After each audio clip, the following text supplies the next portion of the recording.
Hi everyone and welcome to my channel. If you're new here, my name is Luna and I make Animal Crossing videos every single week. So if you're into that, consider subscribing to join our little AC family. Last week we created my entrance and this week we are going to be creating a shopping district. The shopping district will be probably split up into different videos because I couldn't finish it all. Some things that I wanted to add I couldn't, so I had to leave it for future me to deal with. But yeah, let's get right into the video. I usually put down the custom designs as I go, but because this was such a big area, I decided to lay it all down first and then show you guys how it looks in case you want to copy it. Also, the design codes that I used in this video will be listed in the description below. So yeah, I wanted to show you each section and how everything looks, and the spaces that you see that are empty, like the empty squares, I will be placing either a bush or a tree. As you can see, it's such a large area, so imagine me trying to place all of this down in this video. It will be such a waste of time. But yeah,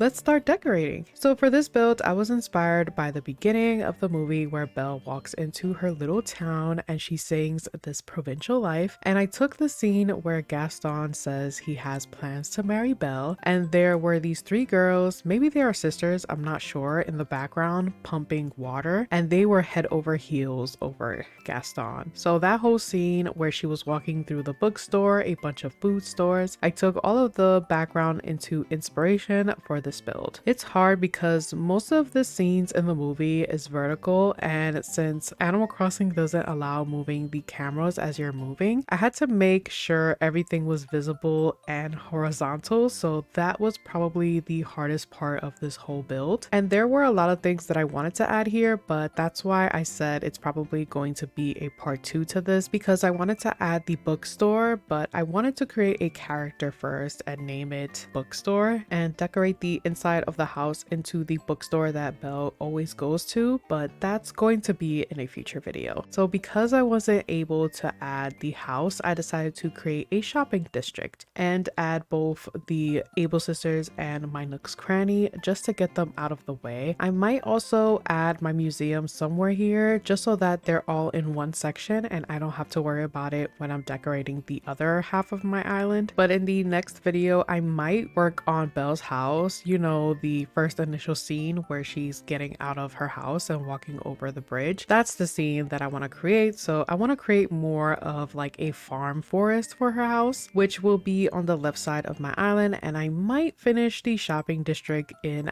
the video after that. And then I might create the beast castle, but for me to create his castle, I have to flatten the rest of my island just to make it easier for me to decorate. But I've been having a lot of fun with this new theme. The only problem that I've been having is there's some items that I want to use, but then I have to remind myself that the movie was based in the 1700s, around there, so a lot of things they do not have, like the street lamps, but I just think to myself that the street lamps have oil candles inside and there's someone that changes it every few hours. I'm only making that excuse because I really want to use the street lamps, and it does add to that vintage style that I'm going for. I accidentally went for a vintage European theme, but that's only for Belle's little town. The rest of the island, I'm probably going to create more of a cottagecore style. And of course, for the beast castle, I'm going for an elegant cottagecore theme. I'll be honest, the thing that I really hate the most is the fact that a lot of these items, like the storefront, the medieval building side, is just one part of a whole building. I really wish they created buildings for us to just add instead of us coming up with a creative way to create a building without adding cliffs, because the thing that I hate the most is adding cliffs, because then it shows up on my map and I want my map to look really nice, not just covered in random cliffs all over the place. For example, here to create a building, I added a bunch of medieval building sides, and then I added the pergola in the middle to act as the roof. Even though I really like it because it looks like the roof is covered in leaves, I just wish they were able to just add a building, or at least a roof. In this section is where I'm going to add the three sisters that were pumping water and we're going all crazy over Gaston. I added them here with LeFou in the back. He was holding an animal in the movie. I'm not sure what it was, but the horse kind of resembles that animal that he was holding, and of course Gaston here following Belle. And I'm just going to continue continue on adding a couple of buildings because in the movie there were just a lot of buildings and shops as she was walking by, so I just wanted to add as many as I can. And where the three sisters were, there was like a bridge opening where Gaston walked through to follow Belle, and the castle gate actually was perfect here for the background. I might add a staircase in the background, but I'm not sure. I was debating on either adding a staircase or removing all of the cliffs and adding more of the shopping district, but I guess I'll decide on that later. Also, an update on my villagers. I have all 10 living on my island, but sadly one of them left, so I'm currently villager hunting for any of the villagers that I've been wanting, which is Elvis, Whitney,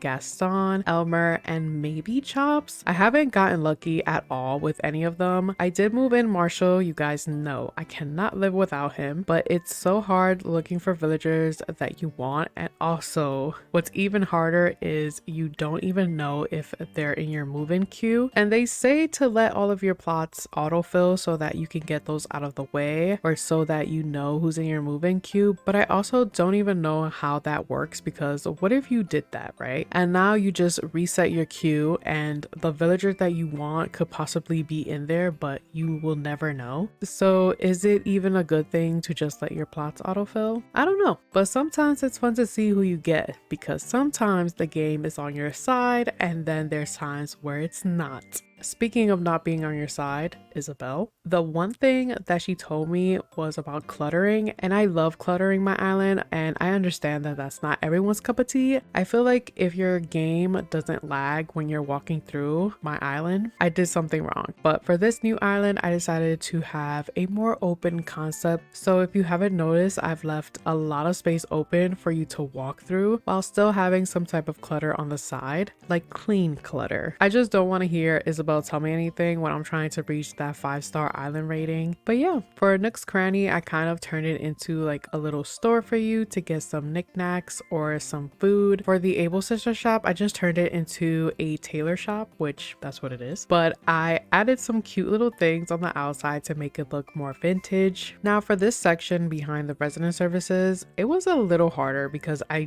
didn't really know what to add here, but I also didn't want to overdo it so that you can't see what's going on over here. So I decided to just add some buildings here on both sides. I was going to add more of the pergolas instead of the castle towers. I think they both look nice, but I'll be honest with you guys, I didn't have enough Nook Miles to purchase more pergolas. So castle towers it is until I have enough Nook Miles to purchase them. But I did end up using one pergola here behind the 2 trees, and I think it looks so good here. And then I'm just going to finish this side, adding the medieval building sides and adding more greenery. Then I'm going to add a little horse pulling a wagon. I have not used this item at all since it came out in the update, and it was so perfect for this build. And then the little horse looks so cute just there pulling the wagon, and adding this tree. And I forgot to add this building, so here's how the build ended up looking. This is only one way you can enter here, and it will lead you right in the busy area of this build. I really loved how this turned out. Here is how the Nooks Cranny looks. This is another way that you can enter here. I really love how it looks, and I wish I can come here and shop. And finally, here is how the Able Sister shop looks. It's super cute, and I'm absolutely in love with it. Like, I'm obsessed with this. Thank you all so much for watching. If you enjoyed the video or found it helpful, let me know by hitting the like button. And if you want to see more videos like this, consider subscribing to join our little AC family. I love you all so much. Take care, and I'll see you guys in the next video. Bye!